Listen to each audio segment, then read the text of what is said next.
I thank the gentleman from Virginia for yielding. I also want to thank the gentleman for his leadership of the House Judiciary Committee and for his many, many years of support for law enforcement. I also want to thank the gentlelady from Texas for her support of this bill and for leading the voice today to talk about trust between law enforcement community and the communities in which they protect. And I believe that this bill will go a long way in helping our law enforcement, and that the communities in which they serve to protect should recognize the types of trials and tribulations that our law enforcement officers face every day. I also want to thank my colleagues on both sides of the aisle who, before coming to Congress, were leaders in the law enforcement communities, including the gentlelady from Florida, who I believe we will hear from, who day in and day out served and protected their own communities. I introduced the Law Enforcement Mental Health and Wellness Act because our nation's law enforcement officers often deal with the unthinkable. They daily face situations that can be hard to process, impossible to forget. The work our nation's law enforcement officers undertake put incredible strains on them, on their families, that places them in situations that increase their chances of developing mental disorders.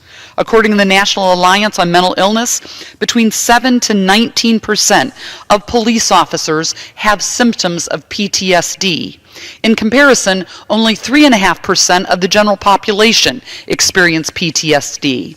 Furthermore, the suicide rate for our nation's law enforcement officers is double the rate at which officers are killed by violent felons.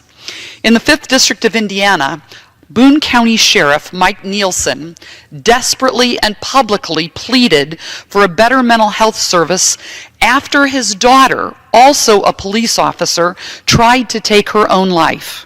She was struggling with PTSD after responding to a case involving the murder of a mother and her 4-year-old son.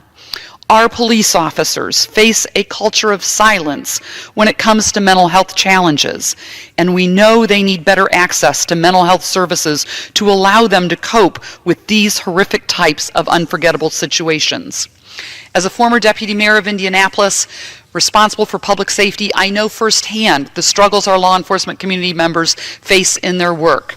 The Indianapolis Metropolitan Police Department recognized this problem several years ago and began a pilot program that provides mental health services to officers, including counseling and referrals to doctors, psychologists, clinicians, to get them the help they need.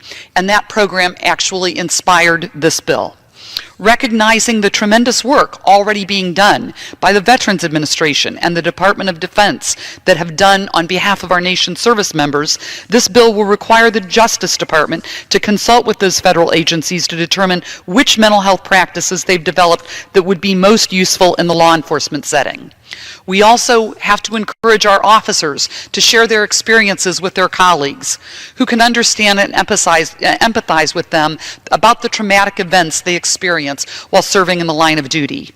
To that end, this bill establishes a grant program within Justice Department to establish peer mentoring mental health and wellness pilot programs within state, local, and tribal law enforcement agencies. Mr. Speaker, this is an issue that affects the law enforcement community across the country. I urge my colleagues, and I want to thank my colleagues, in joining me in supporting this important proposal. Our nation's law enforcement officers are duty-bound to protect and serve, and it's only fair that we work to protect them as well from the stress and trauma that they face to keep our communities safe. With that, I thank you, and I yield back the balance of my time.